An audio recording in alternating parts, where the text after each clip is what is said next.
We're Texan Rex. Whoa. You tell him. No, you tell him. You tell No, him. you tell him. You tell him. You tell him. You tell him. Oh, all right, I'll tell him. We don't want to go. Right. Yeah, camping is downright scary. It's spelled. Oh, you guys are babies. Spelled B-A-B-I-E-S. Cool it, Dee Dee, cool it. Maybe our two cowpokes just need a little something to get them in the mood. Why don't you two guys do a fishing number or something? Something will get you in the right camping mood.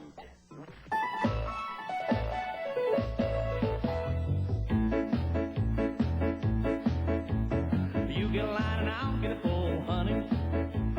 You get a line and I'll get a pole, babe. You get a line and I'll get a pole, and we'll go fishing by the crawdad hole, honey. Sugar baby mine. Yonder comes a man with a pack on his back, honey. Yonder comes a man with a pack on his back, babe. Yonder comes a man with a pack on his back, toting all the crawdads he can pack, honey. Sugar baby mine. Sitting on the ice till my feet get cold, honey. Oh, sitting on the ice till my feet get cold, babe. Sitting on the ice till my feet get cold. Watch that crawdad dig his hole, honey. Sugar baby mine. Now you get a line and I'll get a pole, honey. You get a line and I'll get a pole, babe. You get a line and I'll get a pole, and we'll go fishing by the crawdad hole, honey. Sugar baby mine. What you gonna do when the lake runs dry, honey? What you gonna do when the lake runs dry, babe? What you gonna do when the lake runs dry? Sit on the bank and watch the crawdads die, honey. Sugar baby mine. You get a line and I'll get a pole, honey. You get a line and I'll get a pole, babe. You get a line and I'll get a pole, and we'll go fishing by the crawdad hole, honey. Sugar baby, you're mine.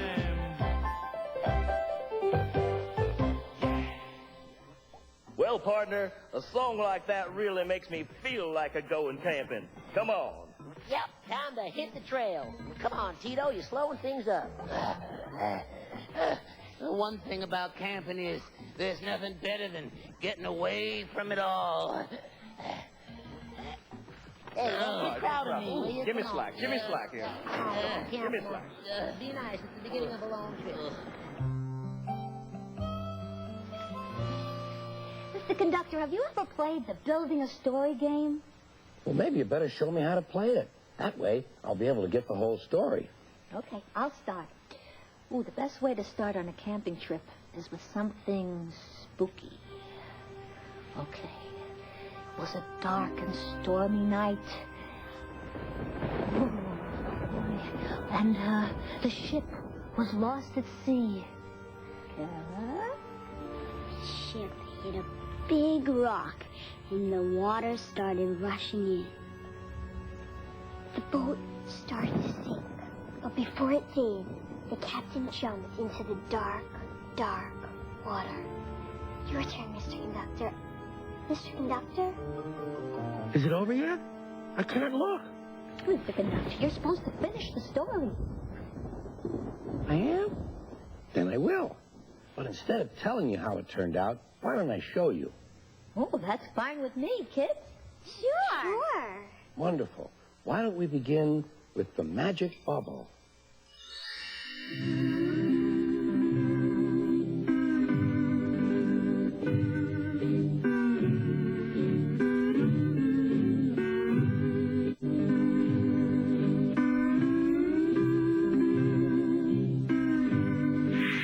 Aha!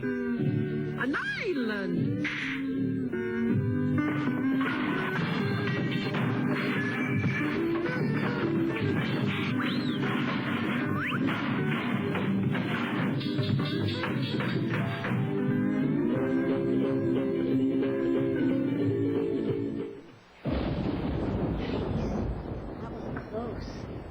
They're okay out in the woods. Oh, I'm sure they got out of the rain. For all we know, they're over at Schemer's mommy's house right now having cookies and milk. Hi. Dan, you're soaking wet. I know. Oh. Is there anything to eat? You better dry off or you're going to catch cold. Here, Dan. You can sit next to me. Thanks. Dan, what happened, huh? Grab the towel, thank you. What? Where's Schemer and Schemy? It's kind of hard to explain it, Stacy. You see, Schemer tried to put up the tent all by himself. But when he was stapling it to the tree, the tent flew into the woods. Schemer tried to staple the tent to a tree? Yeah, we told him not to. But anyways, see, Schemer sent me back here to get more staples. And then he and Schemy chased after the tent and ran into the woods. Oh, no, I hope they're all right. So do I. But you know, it does remind me of the time Percy wouldn't listen, and he got drenched, too. I bet Percy wasn't camping with Scout Sergeant Schemer. No, but it was almost as bad. Let me tell you.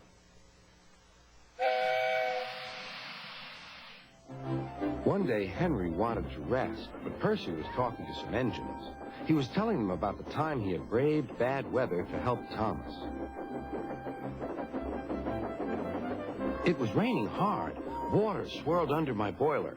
I couldn't see where I was going, but I struggled on. Oh, Percy, you are brave.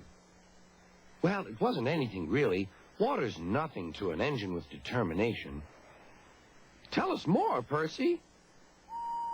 What are you engines doing here? Hissed Henry. This shed is for Sir Topham Hatt's engines. Go away. Silly things, Henry snorted.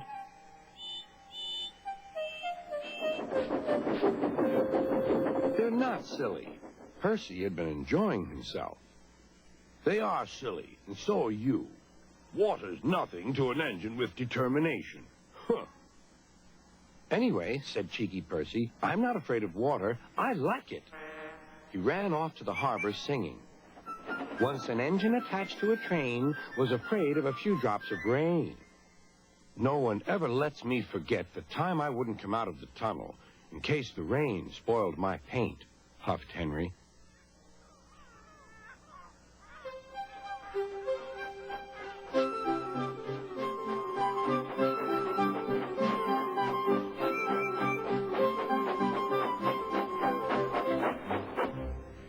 Thomas was looking at the board on the key. Danger. We mustn't go past it, he said. That's orders. Why? Danger means falling down something, said Thomas. I went past danger once and fell down a mine. I can't see a mine, said Percy. He didn't know that the foundations of the quay had sunk. The rails now sloped downward to the sea. Stupid board, said Percy. He made a plan. One day, he whispered to the cars, will you give me a bump when we get to the quay? The cars had never been asked to bump an engine before. They giggled and chattered about it. Driver doesn't know my plan, chuckled Percy. On, laughed the cars. Percy thought they were helping. I'll pretend to stop at the station, but the cars will push me past the board. Then I'll make them stop. I can do that whenever I like. Every wise engine knows you cannot trust freight cars. Go on, they yelled and bumped Percy's driver and fireman off the footplate. Ow, said Percy, sliding past the board. Percy was frantic. That's enough!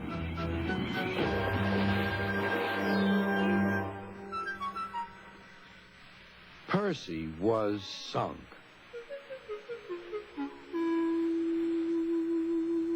You are a very disobedient engine. Percy knew that voice. Please, sir, get me out, sir. I'm truly sorry, sir. No, Percy, we cannot do that till high tide. I hope it will teach you to take care of yourself. Yes, sir.